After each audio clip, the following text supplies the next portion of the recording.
ইসরা ও মেরাজ। ইসরা ও মেরাজ দুটা ভিন্ন জিনিস। ইসরা হচ্ছে রাতের একটা অংশে সফর করা, রাতের একটা অংশে অন্ধকার রাতের একটা অংশে সফর করার নাম হচ্ছে ইসরা। আল্লাহ তাআলা তার নবীকে বলছেন সুবহানাল্লাযী আসরা বিআবদিহি লাইলাম মিনাল মাসজিদিল হারাম ইলাল মাসজিদিল আকসাল্লাযী বারাকনা হাওলা লিনুরিয়াহু মিন আয়াতিনা ইন্নাহু হুয়াস সামিউল বাসীর। সূরা বনী ইসরাঈলের 1 নম্বর আয়াত। সূরা বনী ইসরাঈলের আরেক নাম ইসরা। ইসরা শব্দের অর্থ হচ্ছে রাতের বেলা সফর করা। আল্লাহ তাআলা বলছেন যে ওই সত্তার পবিত্রতা যিনি রাতের একটি অংশে তার নবীকে সফর করিয়েছেন মসজিদুল হারাম থেকে মসজিদুল আকসা পর্যন্ত।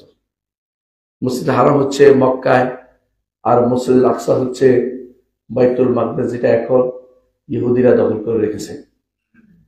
এই জায়গাটুকু রাসূলুল্লাহ সাল্লাল্লাহু আলাইহি ওয়াসাল্লাম সফর করেছেন, তারপরে সেখান থেকে উপরের দিকে গিয়েছেন, সেটার নাম হচ্ছে মেরাজ। অর্থাৎ নিচের দিকে সফরটার নাম হচ্ছে ইসরা, উপরের দিকে সফরটা হচ্ছে মেরাজ। কোরআনে কারীমে আল্লাহ তাআলা সূরা বনী ইসরাঈলে ইসরার কথা উল্লেখ করেছেন, অর্থাৎ যেই সফরটা বাইতুল্লাহিল হারাম থেকে শুরু করে বাইতুল মাকদেস পর্যন্ত হয়েছে, এটা আল্লাহ তাআলা কোরআনে কারীমে সরাসরি বলে দিয়েছেন। তারপরের অংশ বর্ণনা করেছে, হাদিসে বিস্তারিত এসেছে, কিন্তু কোরআনে কারীমেও এর ইঙ্গিত রয়েছে। কোথায় রয়েছে? সূরা আন-নাজমের মধ্যে আল্লাহ তাআলা বলছেন ওয়ান নাজমি ইযা হাওয়া, শপথ তারকার যখন সেটা পতিত হয়। এর অর্থ ডুবে যাওয়া হতে পারে, এর অর্থ আল্লাহর ইচ্ছায় সেটা আলোহীন হয়ে যাওয়া অর্থ হইতে পারে। মা দাল্লা সাহিবুকুম মা গাওয়া। আল্লাহ তাআলা তারকার শপথ করে তারকাকে সম্মানিত করেছেন। তিনি স্রষ্টা হয়ে সৃষ্টির যে কোনো জিনিস শপথ করতে পারেন, কিন্তু সৃষ্টির কেউ আল্লাহ ছাড়া, কারণ আল্লাহর নাম এবং গুণ ছাড়া অন্য কিছু দিয়ে শপথ করতে পারে না। অন্য কিছু শপথ করলে শিরিক হয়ে যায়। আল্লাহ তাআলা শপথ করে বলছেন মা দাল্লা সাহিবুকুম মা গাওয়া, তোমাদের সাথী পথভ্রষ্ট হননি এবং তিনি পথ হারাননি। ওয়া মা ইয়ানতিকু আনিল হাওয়া, অর্থাৎ মুহাম্মদ সাল্লাল্লাহু আলাইহি ওয়াসাল্লাম তিনি সঠিক পথের উপর আছেন। ওয়া মা ইয়ানতিকু আনিল হাওয়া, নিজের প্রবৃত্তি থেকে কিছু বলেন না। ইন হুয়া ইল্লা ওয়াহয়ু ইউহা, যা বলেন শুধু ওহী থেকেই বলেন। আল্লামাহু শাদীদুল কুওয়া, তাকে শিক্ষা দিয়েছেন শক্তিশালী একটি সত্তা, তিনি হচ্ছেন জিবরিল আলাইহিস সালাতু ওয়াস সালাম। দু মিররাসিন, অত্যন্ত সুন্দর। ফাস্তাওয়া, তিনি তার ষষ্ঠভাবে বসেছিলেন। ওয়া হুয়া বিল উফুকিল আলা, প্রান্ত দেশে।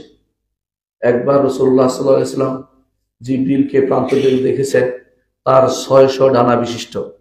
প্রান্ত দেশে দেখেছেন 600 ডানা বিশিষ্ট চেয়ারের উপর দেখেছেন। তিনি সেই দৃশ্য দেখে ভয় পেয়ে গিয়েছিলেন, যে বিশাল দৃশ্য, আকাশ পরিপূর্ণ হয়ে রয়েছে। জিবরিল আলাইহিস সালাতু ওয়াস সালাম তার আসল রূপে সেখানে তাকে দেখা দিয়েছিলেন। ফাকানা কাবা কাউসাইনি আও আদনা, তিনি রাসূলের 2 হাত নিকটে এসেছিলেন। এখানে জিবরিল আলাইহিস সালাতু ওয়াস সালামকে কানা কাবা কাউসাইনি আও আদনা বোঝানো হয়েছে। এটাই হচ্ছে মুফাসসিরিনদের বক্তব্য। জিবরিল আলাইহিস সালাতু ওয়াস সালাম রাসূলুল্লাহ সাল্লাল্লাহু আলাইহি ওয়াসাল্লাম নিকটে এসেছেন। ফাআওহা ইলা আবদিহি মা আওহা, এরপরে জিবরিল আল্লাহর বান্দার কাছে যা ওহী দেওয়ার তা ওহী দিয়েছেন সেদিন। মা কাযাবাল ফুআদু মা রাআ, অন্তর যা দেখেছে, অন্তর সেটাকে কখনো মিথ্যা বলেনি। তারপর আমাদের মূল কথায় ফিরে আসছি। তার বলছে ওয়ালাকাদ রাআহু নাজলাতান উখরা, ওয়ালাকাদ রাআহু নাজলাতান উখরা, আল্লাহর নবী জিবরিলকে দেখেছে আরেকবার। ইনদা সিদরাতুল মুনতাহা, সিদরাতুল মুনতাহার কাছে আল্লাহর নবী জিবরিলকে আরেকবার দেখেছিলেন। ইনদাহা জান্নাতুল মাওয়া, যেখানে জান্নাতুল মাওয়া অবস্থিত। ইজ ইয়াগশা সিদরাতা মা ইয়াগশা, যখন সিদরাতুল মুনতাহাকে ঘিরে থাকতো যা ঘিরে থাকা। মা যাগাল বাসার ওয়া মা তাগা, মা যাগাল বাসার ওয়া মা তাগা, চোখ বক্র হয়নি এবং কোনো সীমা লঙ্ঘন করেনি, বরং ঠিকই রাসূলুল্লাহ সাল্লাল্লাহু আলাইহি ওয়াসাল্লাম জিবরিলকে দেখেছে, ঠিকই তিনি সিদরাতুল মুনতাহা দেখেছেন। লাকাদ রাআ মিন আয়াত রাব্বিহিল কুবরা, মুহাম্মদুর রাসূলুল্লাহ সাল্লাল্লাহু আলাইহি ওয়াসাল্লাম আল্লাহর বড় বড় নিদর্শনগুলি দেখেছেন সেখানে যখন তিনি সিদরাতুল মুনতাহায় গিয়েছিলেন। এই আয়াত থেকে আমরা বুঝতে পারি মুহাম্মদুর রাসূলুল্লাহ সাল্লাল্লাহু আলাইহি ওয়াসাল্লামের মেরাজের বর্ণনা কোরআনে কারিমে এসেছে এবং সেটার বর্ণনা আসছে সূরাতুন নাজমে। সিদরাতুল মুনতাহা পর্যন্ত আসার বর্ণনা, যাওয়ার বর্ণনা আমরা এখানে দেখতে পাই। সেখানে তিনি জিবরিলকে তার পূর্ণরূপে দেখেছেন। একবার দেখেছেন তিনি জিবরিলকে দুনিয়াতে, আরেকবার দেখেছেন আকাশের উপরে, পৃথিবীতে একবার দেখেছেন, আরেকবার দেখেছেন সমস্ত আসমানের উপরে সিদরাতুল মুনতাহা, সেখানে তিনি আরেকবার দেখেছেন। সূরা নাজমের 1 থেকে 18 নম্বর আয়াতে সেটা বর্ণনা করা হয়েছে।